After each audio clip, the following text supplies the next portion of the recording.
여러분들의 삶 가운데 가장 여러분들의 지금 살아있는 대화의 주제가 역시 무엇입니까? 혹시 여러분들의 일상을 살아가면서 여러분들의 주요 주제 중에 하나가 역시 무엇인지 모르겠어요. 많은 사람들의 주요 관심사는 바로 물질적인 것이다 라고 말씀드리고 싶습니다. 가장 민감하죠. 제가 처음에 미국에 왔을 때 물론 LA 상황이지만 큰 카트를 들고 이렇게 시장을 보면 한 20%치 사면은 그 카트가 가득 찼거든요. 근데 요즘 20불 택도 없죠. 그래서 우리는 늘 이렇게 왜 이렇게 물가가 많이 올랐지? 늘 걱정하면서 거기에 늘 우리는 민감하게 반응하고 있습니다. 또 애틀란타 오래 사신 여러분들은 너무너무 감사하게도 기름값이 너무 싸잖아요. 그럼에도 불구하고 10년 전, 20년 전에 비하면 너무너무 많이 올랐다라고 얘기하면서 이 기름값을 계속 이렇게 보잖아요. 와, 어저께 저희가 기름을 넣으려고 하는데 너무 많이 올라가지고 벌벌벌 떨면서 기름 넣었던 그런 기억이 있습니다. 여러분들의 모든 관심사는 이렇게 물가에 있어요. 시장 바구니에 있습니다. 기름값에 있습니다. 또 어떤 분들은 내가 지금 가지고 있는 이 집값이 얼마나 더 올랐을까 계속해서 체크하면서 이런 집값이 얼마인지에 대해서 굉장히 관심을 많이 가지고 있습니다. 이런 것만 얘기하면 우리 눈이 막 굉장히 커져요. 저만큼 커집니다. 반짝반짝 빛납니다. 여러분들의 대화 속에 그것이 굉장히 민감하게 우리 가운데 다가온다는 사실입니다. 그만큼 우리의 삶의 가장 중요한 관심사가 바로 물질적인 것에 매여 있는 것이 아닌가 생각을 해봅니다. 그렇다면 우리는 주님과의 관계는 어떻습니까? 우리가 주님과의 관계에 얼마나 큰 교제를 누리면서 그것들을 살아가고 있는지, 얼마나 거기에 관심이 있는지 우리 자신을 살펴보면 참 부끄러울 때가 많아요. 매일매일 우리가 시장을 보고 매일매일 차 기름을 넣고 매일매일 우리가 가지고 있는 이 자산을 보면서 이렇게 민감하게 우리는 반응하지만 매일매일 우리의 삶을 운행해 주시는 주님과의 관계는 얼마나 우리가 민감하게 반응하고 있는지, 얼마나 주님과의 사랑의 교제를 계속해서 관심을 가지고 살아가는지 생각하면 부끄러울 때가 참 많이 있습니다. 겉으로는 우리가 신앙생활을 잘하는 것 같아요. 옆에 분들 한번 보세요. 얼마나 성령 충만한 얼굴 지금 앉아 계십니까? 우리가 겉으로는 정말 신앙생활을 잘하는 것 같지만 우리의 모든 삶의 방식과 그 모습 속에는 물질적인 것, 쾌락주의적인 것, 그것에 지배당하고 어쩌면 주님과의 관계는 점점 멀어져 있는 나 자신을 발견하게 된다는 겁니다. 그래서 우리는 교회로 오면 가면을 쓰고 와요. 나는 성령 충만한 사람. 나는 주님과 일주일 동안 참 교제 잘하고 왔다라는 그런 표정으로 사실 앉아 있습니다. 그렇지만 주님은 우리 모든 모습을 알고 계신다는 사실입니다. 그래서 주님은 우리 가운데 고난과 위기를 허락해 주시는 것이 아닌가 가끔 생각해 보게 됩니다. 고난을 통해서 또 위기를 통해서 우리가 정말 영적으로 살아있는 것 같지만 우리는 실상 죽어있는 영혼을 우리가 가지고 있다는 것을 깨우치기 위해서 주님께서 우리 가운데 이 고난을 주시고 위기를 주신다고 저는 믿습니다. 그래서 우리가 더욱 주님을 의지해야 되는 인생이 된다. 우리가 계속해서 주님과 동행하고 주님과의 관계가 깊어져야 된다라는 것들이 주님께서 우리 가운데 주신 이 삶의 모든 무게가 아닐까 생각을 해봅니다. 맞습니까? 네. 여러분들의 인생 가운데 고난과 위기가 전혀 없죠. 그래서 여러분들 얼굴이 항상 빛나는 거죠. 아니랍니다. 우리는 늘 매일매일 순간순간 고난이 있고 위기가 있어요. 그래서 우리가 살아있는 것 같이 가면을 쓰고 있지만 실상 죽어있기 때문에 하나님께서 그 위기와 고난 가운데 우리를 계속해서 친밀한 관계로 만들어 가신다고 저는 믿습니다. 오늘 본문의 이야기가 저는 그렇다라고 믿어요. 본문 시편 56편 말씀인데요. 말씀 제목을 보니까 이렇게 되어 있습니다. 타이틀을 보니까 블레셋 사람이 가드에서 다윗을 붙잡았을 때 지었던 시다라고 표현하고 있습니다. 다윗이 블레셋 가드에서 잡혀 있을 때 지었던 시다라고 표현하고 있습니다. 이게 사무엘상 21장을 배경으로 쓴 시편이거든요. 사울 왕에게 쫓겨다녔던 다윗의 모습입니다. 더 이상 이제 이스라엘에서 숨을 데가 없어요. 계속 나를 죽이려고 쫓아오는 그 사울왕 때문에 이제는 숨을 데가 없어서 도망다닐 데가 더 이상 없어서 블레셋 지역까지 도망을 치게 됩니다. 적국입니다. 블레셋 나라. 더 낫다고 생각해서 사실 도망간 것이죠. 블레셋 가드라는 성에 들어가 보니까요. 그 성의 사람들이 어떤 사람이냐면 자신의 고향 사람이고 블레셋의 큰 장수였던 골리앗이 살았던 고향입니다. 네. 골리앗 누군지 아시죠, 여러분? 네. 성경은 다 몰라도 네. 골리앗은 알아요. 다윗이 위대한 승리를 선포했던 그 사건이죠. 골리앗을 전쟁에서 죽인 그 다윗을 몰라볼 리가 없어요. 다 알아봅니다. 아무리 변장을 해도, 아무리 시간이 지났어도 네, 골리앗을 죽인, 내 고향 친구를 죽인 그 사람을 모를 수가 없다는 것이죠. 다윗이 이런 수많은 블레셋 전쟁에서 승리했던 자임을 대번에 알아봅니다. 그래서 다윗을 잡아서 지금 가드 왕에게 끌려가는 그런 상황입니다.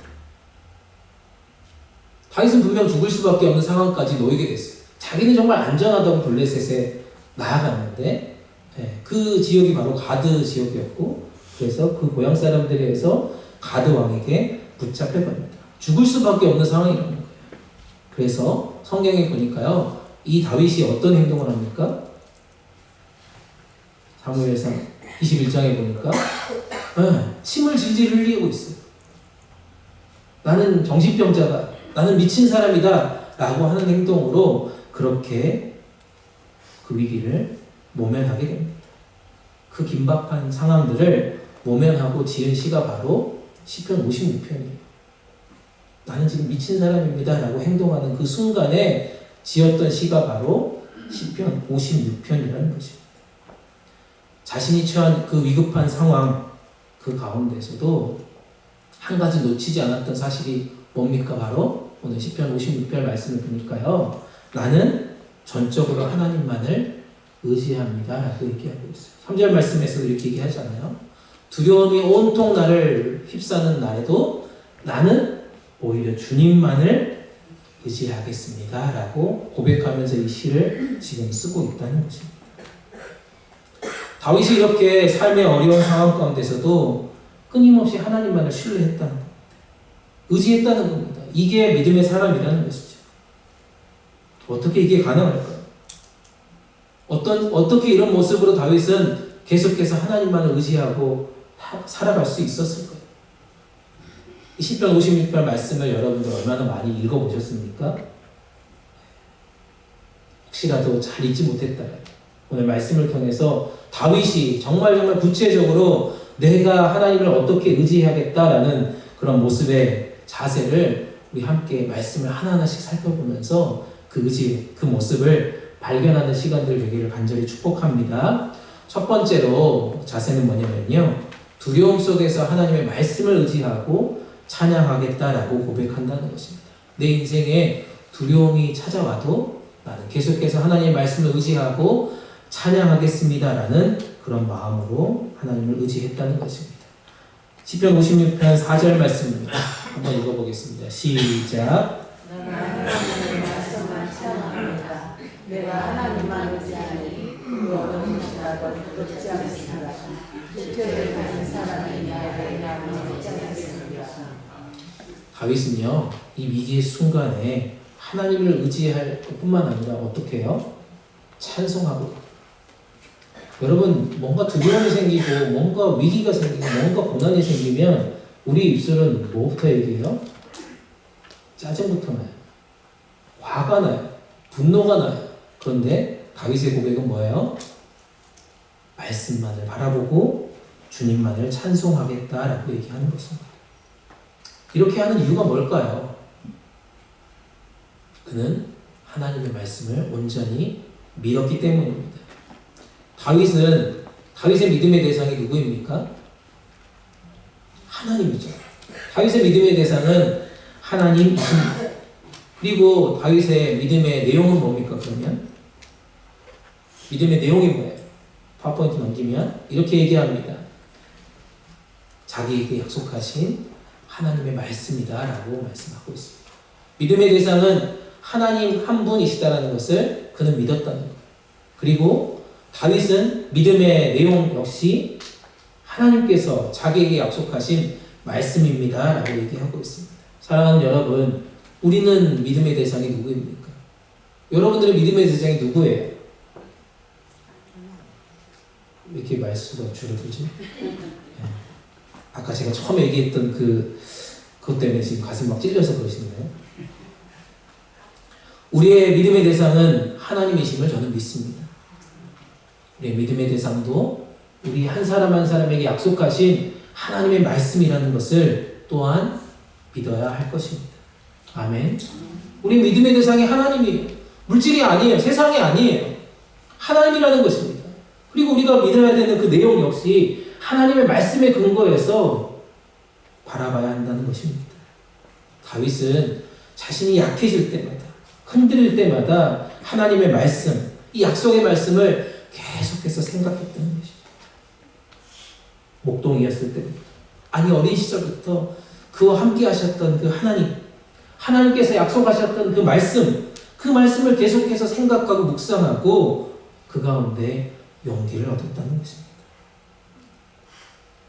우리 자신도 마찬가지 아닙니까? 하나님의 말씀을 앞세우고 하나님의 말씀을 의지하여서 우리의 삶을 살아간다면 우리는 어떤 시련이나 어떤 사람의 말에도 분명히 흔들리지 않고 살아갈 수 있다고 저는 믿습니다. 아멘. 성경에 참 많이 등장하는 단어가 있습니다. 뭔지 아십니까? 성경에 가장 많이 등장하고 우리가 많이 알고 있는 단어입니다. 뭐예요? 하나님을 믿습니다. 하나님을 의지합니다. 라는 것입니다. 우리가 하나님을 믿습니다. 우리가 하나님을 의지합니다. 어떻게 이 말씀을 우리가 의지할 수 있습니까? 어떻게 여러분 믿는 거예요? 여러분 어떻게 의지합니까? 기계적으로 그냥 계속 말씀을 보면 그게 가능합니까? 그럴 수도 있죠. 근데 그 말씀 안에 하나님이 우리 마음을 계속해서 터치해 가신다는 것입니다. 하나님과의 친밀한 관계가 우리 가운데 놓여져 있을 때 가능하다는 거죠. 말씀은 있는데 말씀이 우리 가운데 보여지지 않고 친밀한 관계가 없으면 이 말씀은, 이 성경책은 그냥 책에 불과하고 그냥 글자에 불과하지 않습니까? 요한복음 8장 47절에 이렇게 말씀합니다. 요한복음 8장 47절 말씀입니다. 함께 읽겠습니다. 시작. 하나님께 속한 자는 하나님의 말씀을 듣나니 너희가 듣지 아니함은 하나님께 속하지 아니하였습니다. 아멘. 여러분 하나님께 속하셨습니까? 아멘. 그렇다면 우리 가운데 하나님과의 친밀한 교제가 계속해서 있다는 것을 우리는 믿는 것입니다. 우리가 마음을 열어서 하나님께 속했을 때 하나님의 말씀이 우리 가운데 들려지게 된다는 것입니다. 사랑하는 여러분, 여러분들이요 일상을 살아가면서요 상대방의 말이 잘 들릴 때가 있어요. 저 사람의 말이 거부감이 없이 잘 수용될 때가 있어요. 어떨 때 그게 가능합니까? 나랑 친한 사람일 때 가능해요. 가족도 어쩔 땐 잘 안 믿어질 때가 있어. 근데 친한 사람이면 친한 사람일수록요 그 사람 말에 거부감이 생기지 않아요. 잘 받아들이더라고요. 그리고 그 말에 귀를 막 기울여요.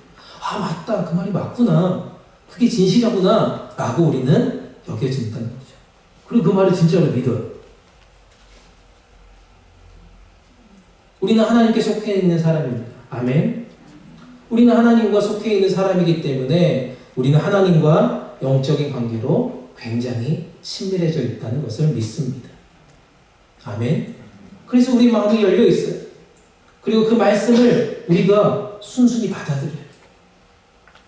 친한 사람이 말하는 것도 우리는 믿는데 우리 가운데 친밀하게 역사하시는 하나님 말씀이 우리 마음에 터치를 지금 못한다면 요한복음 8장 47절 말씀처럼 우리가 듣지 않는다면 하나님께 속하지 않는 사람이다라고 저는 반대로 말하고 싶습니다. 우리는 그 가운데 하나님의 뜻을 반드시 찾아야 합니다. 지금 다윗은 원수들의 손에 잡혀있는 상태라고 말씀드렸습니다. 주변의 환경으로 따지자면 어떤 상황이에요? 실망할 수밖에 없어요. 두려움에 사로잡혀서 어찌할지 모르는 그런 상황입니다. 아무것도 할 수 없는 상황이에요. 세상적으로 봐도 인간적으로 봐도 한마디로 그는 절망 가운데 놓여있는 상태입니다. 깊은 구렁텅이에 지금 빠져있는 상태입니다. 그런데 그는 그 절망의 상태에서 그 정점에서 뭘 바라봅니까? 하나님의 약속의 말씀을 꽉 붙잡겠다라고 말씀하고 있습니다. 그는 오히려 뭐라고 얘기해요? 내가 그 하나님의 약속의 말씀을 인하여서 뭐 한다고요? 찬송을 드리겠다라고 말씀하고 있습니다. 이것이 우리의 믿음의 표현일 줄 믿습니다. 이것이 바로 주님을 의지하는 사람의 저는 표현이라고 믿습니다. 그게 진정한 신앙인의 모습이죠. 하나님께서는 오늘도 우리 가운데 약속의 말씀을 계속해서 들려주고 있습니다. 하나님께 속한 사람, 하나님을 신뢰하는 자들에게는 이 약속의 말씀이요, 우리의 삶 가운데 반드시 이루어질 거라고 믿습니다. 또한 구원의 역사가 계속해서 우리를 통해 쓰여질 거라고 저는 확신합니다. 아멘. 두 번째로 살펴볼 것은요, 하나님을 의지하는 그 모습은요, 주님 앞에서 눈물을 많이 흘렸다라고 그는 고백하고 있습니다. 우리가 하나님 앞에서 눈물을 많이 흘려야 한다는 것입니다. 8절 말씀입니다. 8절 말씀 함께 읽겠습니다. 시작. 나의 유리함을 주께서 계수하셨사오니 나의 눈물을 주의 병에 담으소서. 이것이 주의 책에 기록되지 아니하였나이다. 아멘. 나의 유리함을 주께서 계속해서 카운트하고 계신다는 거죠. 나의 눈물을 주님의 그 병에 계속해서 차곡차곡 담아 놓으신다라고 말씀하고 있습니다. 그리고 이것이 넘어서서 주님의 책에 기록되어 있다라고 하는 그런 말씀입니다. 여기서 유리함이라고 하는 단어를 살펴보니까요, 단어 뜻이 이렇게 되어 있습니다. 부득이한 사정에 의해서 지금 계속해서 내가 도피하고 있는 상황이다라고 표현한다는 것입니다. 부득이하게 나는 하나님께 기름 부음 받은 자임에도 불구하고 사울 왕에게 계속해서 쫓겨가고 또 거기서 더 멈추지 않고 이제 블레셋 땅까지 와서 죽을 지경까지 놓여있는 그런 부득이한 사정에 의해서 도피 생활을 하고 있는 자기 자신을 지금 표현하고 있습니다. 영어 성경에서 보니까요, 이 유리함이라고 하는 단어를 보니까 애통하고 슬퍼한다라고 번역하고 있더라고요. 하나님이 다윗을 얼마나 애통 가운데 있는지, 얼마나 원수들 가운데서 핍박으로 슬퍼하고 있는지, 도망다니는 날들이 얼마인지를 계속해서 카운트해 주신다라고 믿었다는 것입니다. 또한 자기 자신이 지금 얼마나 많은 시간 동안 눈물을 흘렸는지 주님께서 다 알고 계시는 겁니다. 성경에서 보니까요, 다윗이 기름 부음 받고 사울 왕에게 쫓기고 했던 시간들이 무려 10년이었대요. 10년. 얼마나 많이 울었을까요? 얼마나 도망다녔을까요? 그러니까 더 이상 도망다닐 데가 없으니까 블레셋까지 넘어간 거 아니겠습니까? 그런데 더 감사한 것은 이 유리함과 이 눈물을 더 뛰어넘어서 하나님께서 기록하신 이 기념책에 자기 이름이 지금 기록되어 있다는 사실, 자신의 고통, 자신의 눈물을 기록되어져 있는 그 사실을 믿음으로 그는 고백하고 있다는 것입니다. 내 형편을 주님께서 하십니다. 내 고난을 주님께서 기억하십니다. 구체적으로 다 알고 계신다라고 그는 확실히 믿었던 사람입니다. 사랑하는 여러분, 오늘 우리는 어떤 삶을 살고 계십니까? 하나님께서 우리 가운데 고난과 위기를 분명히 주셨다라고 저는 믿습니다. 하지만 그 가운데 있는 애통, 슬픔, 환난, 고통, 그것들을 모른다라고 불평하지 말라는 것입니다. 우리들은 자주자주 이런 고난과 위기가 찾아오면 주님께 따지잖아요. 하나님이 계시다면 어떻게 나한테 이렇게 할 수 있습니까? 내가 하나님을 믿는데, 내가 하나님께 구원받은 자로 살아가는데 왜 나에게 이런 고통이 있습니까? 왜 나에게 하필 이런 일들이 계속해서 일어납니까? 우리 가정에, 우리 직장에, 내 일터에, 우리의 관계에. 그렇게 하면서 하나님께서 나와 함께 하시고 있다는 그 사실 자체도 우리는 의심하고 있지 않습니까? 나 혼자 외롭게 버려져 있다라고 착각하며 남몰래 눈물 짓고 있지는 않습니까? 하나님은 그렇게 우리를 내버려 두시지 않는다는 것입니다. 결단코 우리들의 눈물과 고통과 그 괴로움을 모르시는 분이 아니라는 것입니다. 오늘 우리의 삶은 날마다 순간마다 하나님 앞에 카운트되고 있다는 것입니다.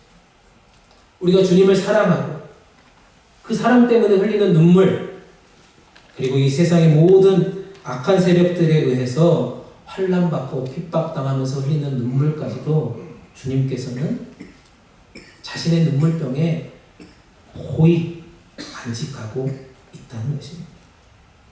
그래서 우리는 뭐 해야 돼요? 눈물을 많이 흘려야 돼요. 아멘. 내 눈물이 쌓여지는 것들을 우리가 하나님의 나라에서 봐야 되잖아요. 내 눈물이 이렇게 많이 쌓여. 그게 우리 가운데 기쁨이고 면류관인 줄 믿습니다. 아멘. 우리 주님도 십자가에서 다 이루셨다라고 말씀하시면서 온갖 피와 눈물과 땀을 다 흘리시지 않았습니까? 그 선언이 있기까지 주님이 흘렸던 땀과 피와 눈물 기억하고 계십니까? 얼마나 외로우셨을까요? 얼마나 수치스러웠을까요?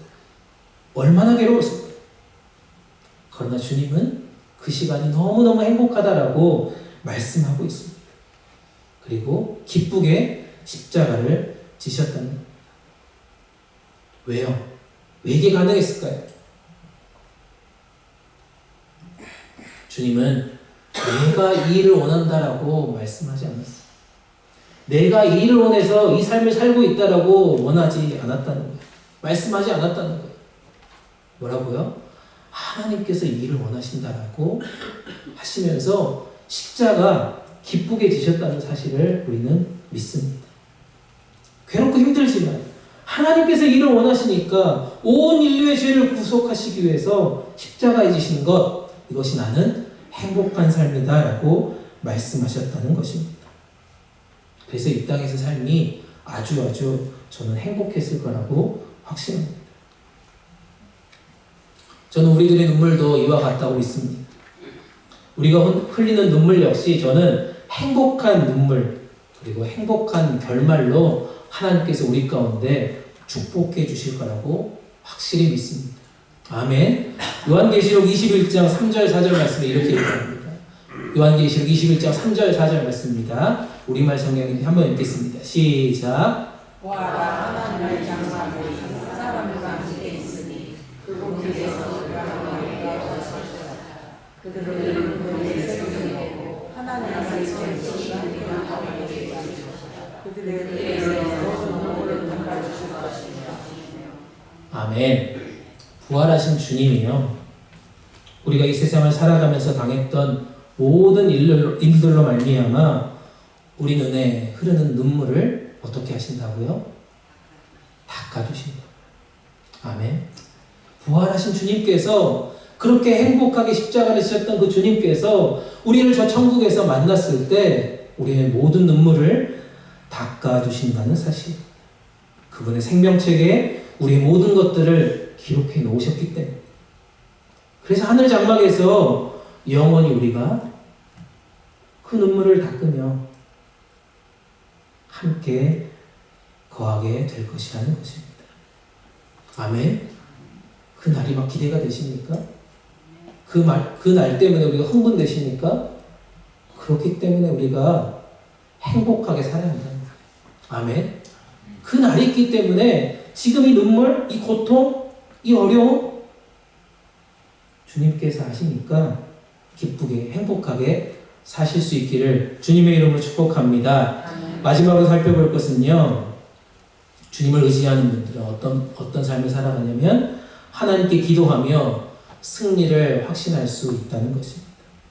다윗은 어떤 환경에서도 하나님의 도우심을 믿고 기도했다는 것입니다. 그리고 결국 승리를 확신할 수 있었다는 것입니다. 본문 9절 말씀입니다. 함께 읽겠습니다. 9절 말씀 시작. 내가 아뢰는 날에 내 원수들이 물러가리니 이것으로 하나님이 내 편이심을 내가 압니다. 아멘. 하나님은 누구 편이요? 내 편이요. 네, 여러분 한번 두드려 보세요. 내 가슴을. 하나님은 내 편이십니다.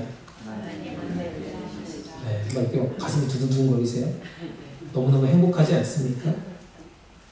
그것도 내 유리함, 내 애통, 이것들을 일일이 숫자를 세가시면서 눈물까지 그 병에 담아가시면서 나의 고통을 기억하시고 나의 최고의 도움이 되시는 바로 내 편이 되신다는 사실입니다. 그래서 계속해서 눈물 흘리는 게 행복한 거예요. 모세나 여호수아, 그리고 성경의 수많은 신앙의 인물들을 보면요, 하나님께서는 그들에게 말씀하시는 게 있습니다. 뭐라고 얘기하십니까? 두려워 말라. 놀라지 말라. 나는 너의 하나님이 됨이라. 내가 너를 도와줄 것이다 라고 말씀하고 있습니다. 그래서 모세하고 여호수아가 담대하게 하나님의 일들을 해나는 것을 우리는 볼 수 있습니다. 아멘. 우리는 성경을 믿잖아요. 우리가 성경을 알잖아요. 근데 재미있는 것은 우리가 잘 믿지 못해요. 그래서 저는 이렇게 여러분들에게 말씀드리고 싶습니다. 우리가 성경 지식은 잘 몰라도 하나님은 반드시 나를 도울 것이고 반드시 나에게 승리할 것이다, 승리를 주실 것이다 라는 이 확신만은 잊지 말아야 할 것입니다. 아멘. 그래서 우리가 더욱 기도하면서 주님을 의지할 수 있어야 하겠습니다. 우리가 그래서 더욱 기도해야 돼요. 우리가 그래서 더욱 주님을 의지해야 한다는 것입니다. 여러분 좋아하는 찬양 중에 이런 찬양이 있어요. 오늘 집을 나서기 전이라고 하는 찬양입니다. 혹시 아십니까? 그 후렴 부분에 이렇게 써져 있습니다. 기도는 우리의 안식, 빛으로 인도하리. 앞이 캄캄할 때 기도 잊지 마세요. 기도는 우리의 안식, 빛으로 인도하리. 앞이 캄캄할 때 기도 잊지 마세요. 아멘. 우리가 오늘 집을 나서기 전에 여러분들 기도하셨습니까? 오늘 받은 은총에 그렇게 기도하셨네요. 기도는 우리의 안식입니다. 기도는 우리를 빛으로 인도해 가십니다. 우리가 앞길이 캄캄하고 보이지 않을 그때에도 우리가 기도하는 것 절대 잊지 마셔야 할 것입니다. 앞이 캄캄한 일들이 얼마나 많이 있습니까? 인생을 살아가다 보면 여러분들 앞이 캄캄할 때가 너무 많아요. 그래서 우리는 충분히 주님 앞에 머물러 기도해야 할 것입니다. 아멘. 우리가 충분히 주님 앞에 머물러서 기도해야 할 것입니다. 기도할 힘이 없으십니까? 기도할 힘이 없어요 라고 여러분들이 그렇게 생각하신다면 찬양이라도 틀어놓으세요. 찬양을 들으면서라도 주님 앞에 엎드려 보십시오. 그리고 주님을 바라보십시오. 내가 지금 기도할 힘이 없습니다. 아무런 힘이 없습니다 라고 얘기할 때 여러분이 찬양을 틀어놓으세요. 주님 앞에 엎드려서 한번 주님을 바라보십시오. 너무 바쁘다라면 잠시라도 여러분들 시간을 내보십시오. 단 30초도 좋습니다. 1분도 좋습니다. 기도하십시오.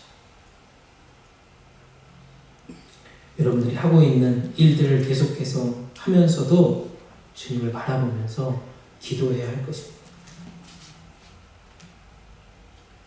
뭔가 안 되는 것 같아요. 지금 당장 뭔가 기도의 응답이 일어나지 않은 것 같아서 눈물이 나도 그래도 계속해서 기도해야 할 것입니다. 그 기도하며 노력할 때 주님은 반드시 우리를 도와주실 것입니다. 아멘. 사도행전 18장 10절 11절 말씀입니다. 사도행전 18장 10절 11절 말씀입니다. 한번 읽겠습니다. 시작. 내가 너와 함께 있음에 어떤 사람도 너를 대적하여 괴롭게 할 자가 없으니 이는 이 성중에 내 백성이 많음이라 하시거든. 1년 6개월을 머물며 그들 가운데서 하나님의 말씀을 가르치니라. 아멘. 이것은 사도 바울이 복음 증거할 때의 스토리입니다. 그는 하나님의 복음을 들고 계속해서 전도 여행을 떠나는 그런 장면입니다. 근데 수많은 어려움과 고난과 고통이 그를 복음 전하는 일에 방해가 놓여져 있는 상황입니다. 너무나도 두려웠어요. 너무나도 무서웠어요. 그런데 하나님께서, 주님께서 사도 바울에게 지금 말씀하고 있습니다. 뭐라고요? 내가 너와 함께 있음에. 바울은 마음에 환상 가운데 이 음성을 듣습니다. 내가 너와 함께 있음에 라는 그 말씀을 듣고 큰 위로를 받습니다. 그 누구도, 그 어떤 사람도 너를 해할 자가 없다라고 하는 이 확신을 갖게 되었다는 것입니다. 그리고 그 이후에 그는 어떻게 합니까? 말씀에서 보니까 1년 6개월 동안 고린도 지역에 머물면서 하나님의 말씀을 가르쳤다라고 그는 기록하고 있습니다. 사랑하는 여러분, 하나님이 여러분들과 함께 하심을 믿습니다. 아멘. 그래서 우리는 두려워할 게 없어요. 무서워할 게 없어요. 이 성중에 내 백성이 많음이라 라고 고백하고 있다는 것입니다. 이 애틀란타 지역에 한인들이 많이 있다고요. 아멘. 이 성중에 백성이 많이 있다고요. 그래서 두려워하지 말고 하나님 말씀을 전해라. 그 땅에 머물면서 하나님 말씀을 열심히 가르쳤습니다. 그게 바울의 위대한 전도의 열매라고 저는 믿습니다.